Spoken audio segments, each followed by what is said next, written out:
This is a 2019 Ford Expedition EL Limited. I am on the highway, currently going at the cruise set at 80 miles an hour. I am in Tennessee. You can see my average fuel economy, and that's for the entire tank of fuel, which was 95% highway.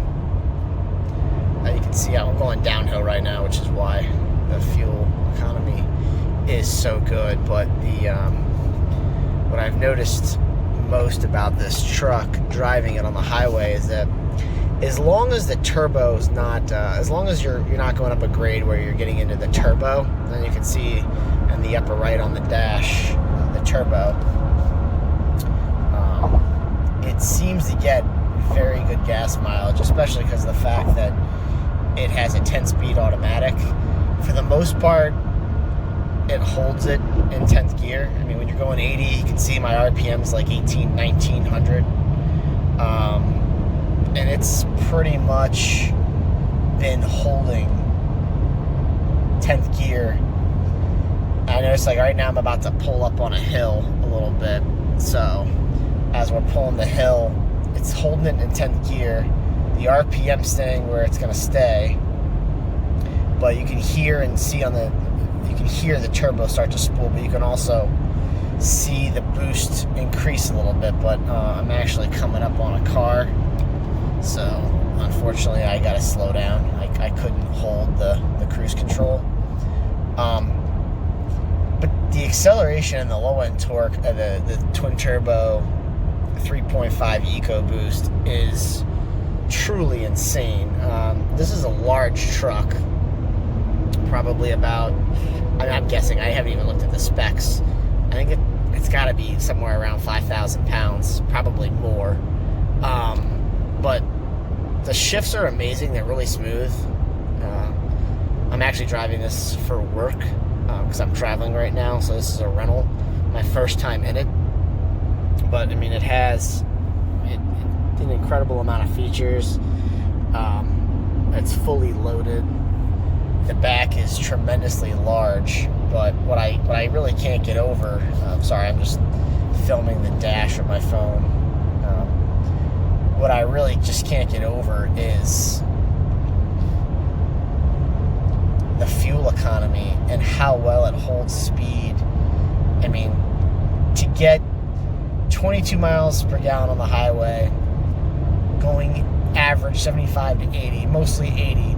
It's pretty insane considering I own a Lexus RX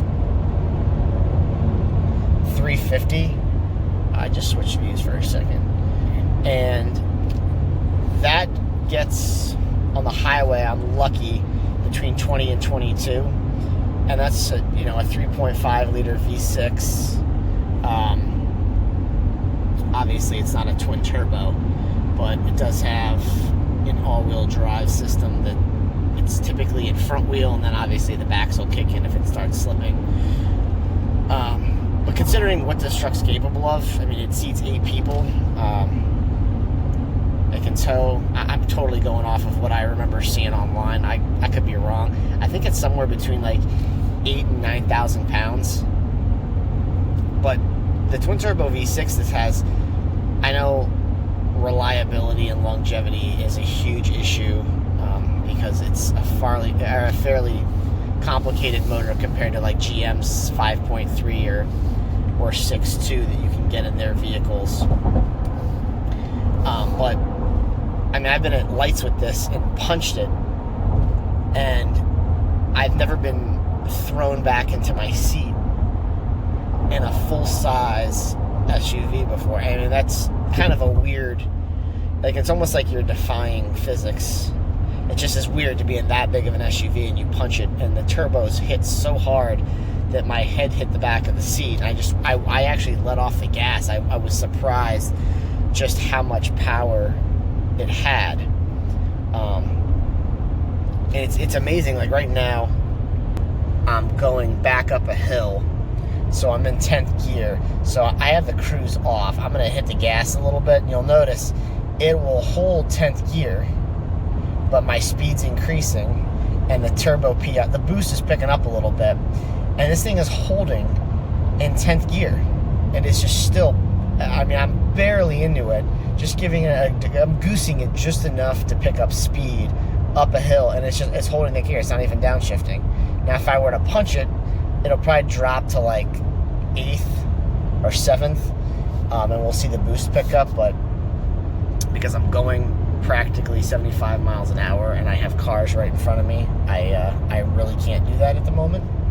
But I just kind of wanted to give a little video of how well these things hold speed and hold power on the highway. If I'd buy one, honestly, I have no idea. I'd have to research more about the reliability of the motors, and just to kind of figure out and understand, is it something. There's a lot of more quirks to these motors than I think than a lot of people think. And they're a lot more complicated. There's a lot more going on. If this was a 3.5 with no turbos, obviously it wouldn't behave anywhere near what it does. So, but as far as driving it, it is incredibly impressive. I've driven GMC Yukon XLs with the 5.3. And they're very nice. I mean, the inside's just as nice. I'd say the fit and finish of this is a little bit nicer.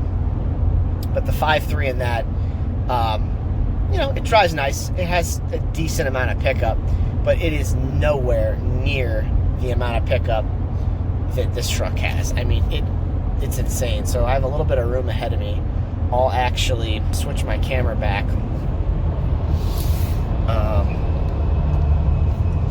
So you can see I have a little bit of room now. So just to show you, I'm going to punch it I'm going to wait till, hold on. We're going downhill. I don't want to punch it downhill because I feel like that's not going to give a very accurate depiction of just how much power it has. Alright, so I'm going to slow down a little bit. So we're approaching the hill. I'm going to slow down a little bit, and I'm going to punch it and watch the boost and the gear.